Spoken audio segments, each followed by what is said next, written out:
तो आपके पास किस-किस तरह के प्रॉपर्टीज़ हैं? बेसिकली मैं स्टेट एजेंट के हिसाब से तो हमारे पास तो पूरा रेजिडेंशियल, जैसे नोएडा में घर के जैसे हमारे कहते हैं, कोठियाँ कहते हैं, प्लॉट्स, हुँ, रेजिडेंशियल प्लॉट्स, हुँ। बंगलो हो गए। ज़्यादातर किस चीज़ की डिमांड होती है? बेसिकली रेजिडेंशियल तो अपने आप में रिक्वायरमेंट है। कोई भी सबसे पहले कोई आदमी कुछ भी कर रहा हो तो अपना सोचता है मेरा घर हो जाए। हुँ, तो घर तो सभी पहले रिक्वायरमेंट है। हुँ। पर कोई बिज़नेस कर रहा है तो कहते हैं ना, पहले दुकान ले लें फिर मकान ले फिर लें। मकान लें, हाँ। तो ये डिपेंड ऑन सबकी सोच पर।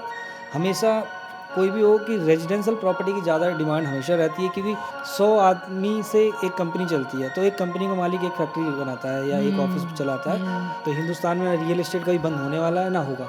प्रॉपर्टी जो लोग देखने आते हैं, वो किस तरह के आपसे क्वेश्चंस करते हैं? जैसे वास्तु को लेकर के या जैसे कहते हैं कि ईस्ट फेसिंग है, वेस्ट फेसिंग है, कुछ इस तरह के प्रॉब्लम्स भी झेलना पड़ता है? अब आजकल बड़ा ट्रेंड में है कि भाई वास्तु बड़ा लोग चेक कर रहे हैं। इवन आप तो मानोगे नहीं, वास्तु तो ये तो कर ही रहे हैं, नंबरों में भी चेक कर रहे हैं, जो घर का कोई नंबर है। हाँ, बिल्कुल। घर के नंबरों में भी लोग न्यूमेरिकल कि ये भी हमारा हो रहा है, और इसका किचन की तरह। आप मैं एक बात मानोगे, नंबरों की बात से एक बात याद आ गई। आज करीब यही 10 साल पहले तो ऐसे मैं दिखा रहा था, तो क्या हुआ कि एक क्लाइंट आए थे कि पहुंचो, कि मैं तो एक सेक्टर 51 में था प्लॉट, वो उनको दिखाना था। पहुंचा, गाड़ी से मैं उतरा और वो क्लाइंट को मैंने कहा, हेलो मैडम नमस्ते, आइए दिखाते हैं।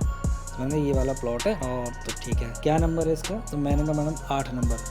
वो 8 नंबर सुनते ही भड़क गई मेरे पे। हाँ। क्या बदतमीज हो, क्या नंबर दिखा दे? तुम्हें पता है 8 नंबर क्या होता है? मौत का घर होता है। अच्छा, हमें नहीं देखना आपसे कोई प्रॉपर्टी। ये तो हमको भी नहीं पता था। तो कहते हैं कि जो 8 नंबर होता है, वो कहते हैं वो ऐसा बना होता है, वो राउंड में ऐसे होता है ना, तो वो कहते हैं लोग इसी में घूमते रहते हैं।